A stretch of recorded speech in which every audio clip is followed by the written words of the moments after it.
आज हम पढ़ने जा रहे हैं पार्टीशन के बारे में, पार्टीशन और इक्विवेलेंस क्लास के बारे में। तो हमारा फर्स्ट जो टॉपिक है पार्टीशन है। तो पार्टीशन किसे कहते हैं ये मैं आपको समझाना चाहती हूँ। एक सिंपल सेट लेके समझाऊंगी। सपोज मेरे पास एक सेट है जिसके अंदर एलिमेंट्स है 1 2 3 और बस 3 तक एलिमेंट्स है लाइक। तो अगर मैं इसको पार्ट्स में डिवाइड करना चाहूँगी तो मैं इसको 1 उसके बाद 2 एंड 3 इस तरह कर सकती हूँ ना। अभी ये क्या किया मैंने, इसको पार्ट्स में तकसीम किया, पार्टीशन किया इसका। अभी यहाँ पे देखो 1 और 2 पार्टीशन के लिए कंडीशंस क्या होना चाहिए, ये कंडीशन सेटिस्फाई होना चाहिए। सपोज़ करें अगर मैं इसको P1 नाम देती हूँ, इसको P2 नाम देती हूँ, पार्टीशन 1 पार्टीशन 2 नाम देती हूँ। तो पार्टीशन फर्स्ट कंडीशन ये है कि P1 यूनियन P2 करने से आपके पास वही सेट आए, गिवन सेट आए। और सेकंड में ये है कि P1 इंटरसेक्शन P2 करने से आपके पास एम्प्टी सेट आए, या एम्प्टी सेट को आप इस तरह से भी डिनोट कर सकते हो।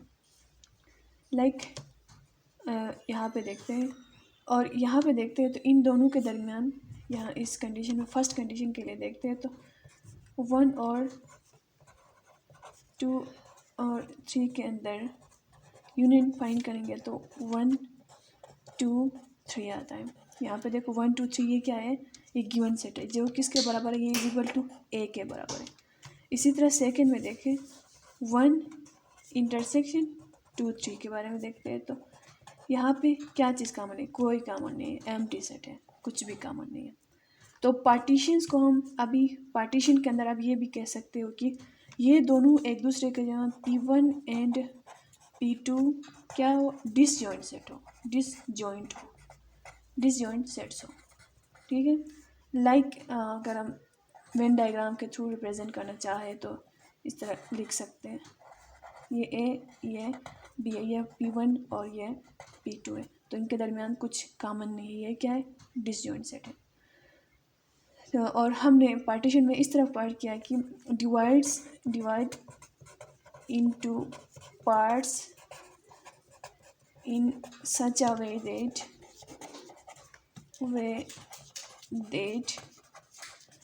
the partition must be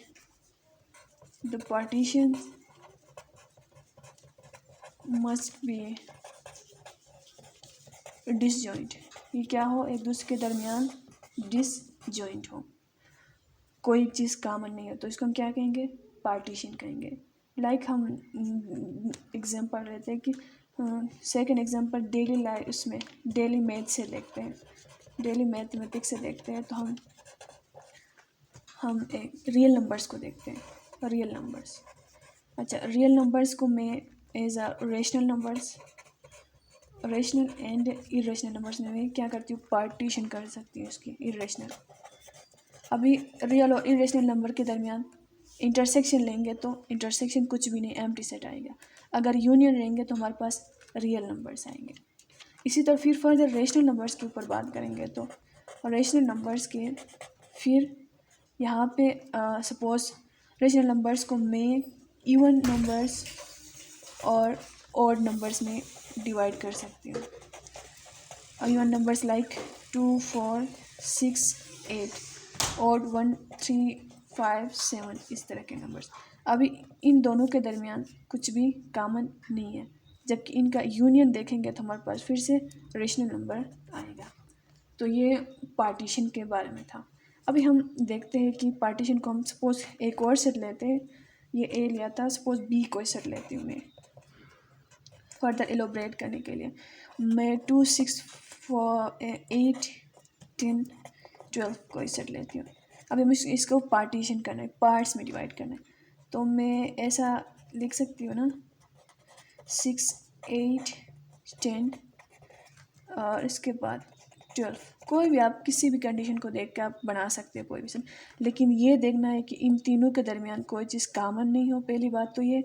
और इन जो 3 सेट से P1 है P2 है P3 के दरमियान इंटरसेक्शन क्या है, एम्प्टी सेट है, कुछ भी नहीं है, और यूनियन क्या है, गिवन सेट है। तो इस तरह आप ये एग्जांपल 2 में मैंने पार्टीशन के बारे में बताया ही है। उसके बाद जो हम देखते हैं कि पार्टीशन हो गया, ये इक्विवेलेंस क्लास फाइंड करेंगे हम। इक्विवेलेंस क्लास कैसे फाइंड करते हैं ये देखते हैं। सपोज करें मेरे पास इक्विवेलेंस क्लास फाइंड करना है, इक्विवेलेंस क्लास फाइंड करते हैं। अच्छा, सपोज मेरे पास एक सेट है ए, मेरे पास एक सेट है जिसके अंदर एलिमेंट्स है 1 2 3 4 5 6 है। अभी मैं इसके फर्दर इसको पार्ट्स में डिवाइड करती हूँ। इसको 1 1 2 2 3 3 4 4 5 5। चलो 5 देखते हैं, 5 लंबा नहीं करेंगे हम। इसी तरह 1 2 2 1 4 5 एंड 5 4। अच्छा ये देखते हैं। अच्छा, इक्विवेलेंस रिलेशन के लिए, इक्विवेलेंस रिलेशन के लिए हमने पहले फर्स्ट लेक्चर में मैंने थोड़ा टच दिया था। इक्विवेलेंस रिलेशन सबसे पहले रिफ्लेक्सिव होना मस्ट है, रिफ्लेक्सिव। उसके बाद सिमेट्रिक होना मस्ट है, ये कंडीशंस फुलफिल हो इसके अंदर। उसके बाद थर्ड जो है ट्रांजिटिव। ट्रांजिटिव जब ये 3 कंडीशंस इक्विवेलेंस इसके अंदर, इस पार्ट के अंदर या इसके अंदर फुलफिल हो, तब ये क्या होगा, इक्विवेलेंस रिलेशन या इक्विवेलेंस क्लास होगा। अदरवाइज ये नहीं होगा, इक्विवेलेंस रिलेशन नहीं होगा। अभी देखते हैं रिफ्लेक्सिव है क्या ये। रिफ्लेक्सिव में मैंने कहा था ना कि इफ़ रिफ्लेक्सिव में हमने ये बताया था कि सपोज 1 1 है, ये जितने भी एलिमेंट्स हैं इनका अपने साथ ऑर्डर पेयर हो। 1 1 होना चाहिए, 2 2 3 3 4 4 5 5। यहाँ पे देखो, आप यहाँ पे देख सकते हो कि इसके अंदर 1 1 है, 2 2 है, 3 3 4 4 5 5 है। रिफ्लेक्सिव तो हो गई बात। अभी सिमेट्रिक है। सिमेट्रिक में क्या कहा था, इफ़ ए और बी है तो देन बी और ए भी होना चाहिए। इफ़ है क्या, 1 2 है तो 2 1 भी होना चाहिए। 1 2 यहाँ पे है तो 2 1 भी यहाँ पे है। 4 5 है तो 5 4 भी है, ये भी है। 1 2 है तो 2 1 भी है। 4 5 है तो 5 4 भी है। अभी ट्रांजिटिव में देखो, आप कोई भी नंबर ले सकते हो, 2 2 1 2 और 2 1, ये ट्रांजिटिव है। ये तीनों कंडीशंस फुलफिल है तो हम अभी ये बता सकते हैं reflexive symmetric transitive property fulfil है तो ये क्या है, इक्विवेलेंस रिलेशन है। अभी हम इक्विवेलेंस क्लास के बारे में देखते हैं। इक्विवेलेंस क्लास देखते हैं, इक्विवेलेंस क्लास देखते हैं। अच्छा, इक्विवेलेंस क्लास को हम किस तरह रिप्रेजेंट करते हैं, एक्स बार से इस तरह रिप्रेजेंट करते हैं इसको। सपोज करें मैं इसके 1 के इक्विवेलेंस क्लास फाइंड आउट करना चाहती हूँ, 1 के इक्विवेलेंस क्लास के फाइंड आउट करना चाहती हूँ तो यहाँ पे देखो कौन कौन से एलिमेंट्स 1 के साथ ऑर्डर में है, ऑर्डर पेयर में। 1 1 के साथ है अपने आप के साथ, और 1 2 के साथ है, हाँ 1 2 के साथ है।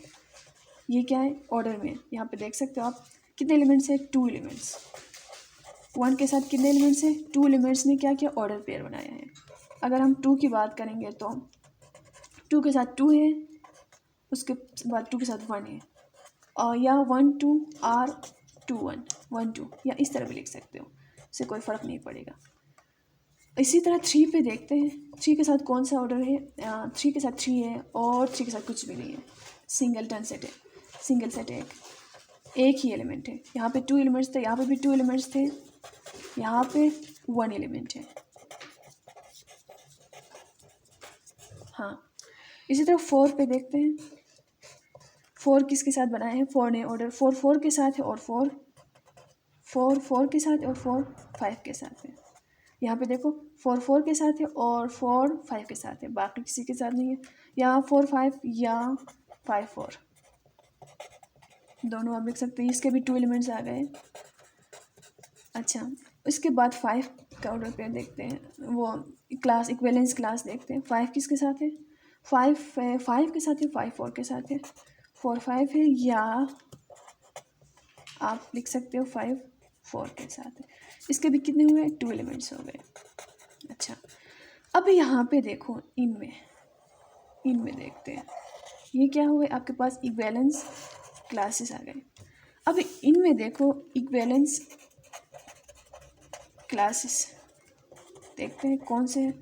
जो सेम है वही नहीं लिखेंगे। 1 2 है, 1 2 है, ये दोनों सेम, इनमें से एक, उसके बाद 3 है, उसके बाद 4 5। यहाँ पे देखो ये क्या हो गया आपके पास, इक्विवेलेंस क्लास है हुए। अभी ये इसको आप P1 लिख सकते हो, इसको P2 और इसको P3। अभी सपोज आपके पास एग्जाम में ये क्वेश्चन भी हो सकता है, ये देंगे आपको गिवन सेट फाइंड करने के लिए कहेंगे, तो आप simply P1 union P2 union P3 find कर सकते हो। तो आप करोगे तो 1 2 3 4 5, ये देखो ये गिवन सेट इक्विवेलेंस क्लास से आपने गिवन सेट फाइंड आउट किया। और तो ये 1 2 3 4 5, यहाँ पे ये भी देखना है कि क्या इनके इंटरसेक्शन करेंगे तो 0 आना चाहिए, एम्प्टी सेट आना चाहिए। यस, इन तीनों के दरमियान कुछ भी कॉमन नहीं है, तो यहाँ पे एम्प्टी सेट है। तो ये रहा आज का हमारा टॉपिक था इक्विवेलेंस क्लास के बारे में, और इसके बाद इक्विवेलेंस है रिलेशंस के हवाले से। उसके अलावा हमने पार्टीशन के बारे में पढ़ा, पार्टीशन में कैसे पार्ट्स में डिवाइड करते हैं, इसके बारे में थोड़ा टच दिया। अगर आपके पास कोई कन्फ्यूजन है तो आप पूछ सकते हो। अगर मेरी वीडियो आपको अच्छी लगी है तो प्लीज़ इसको लाइक करना। Thank you for watching.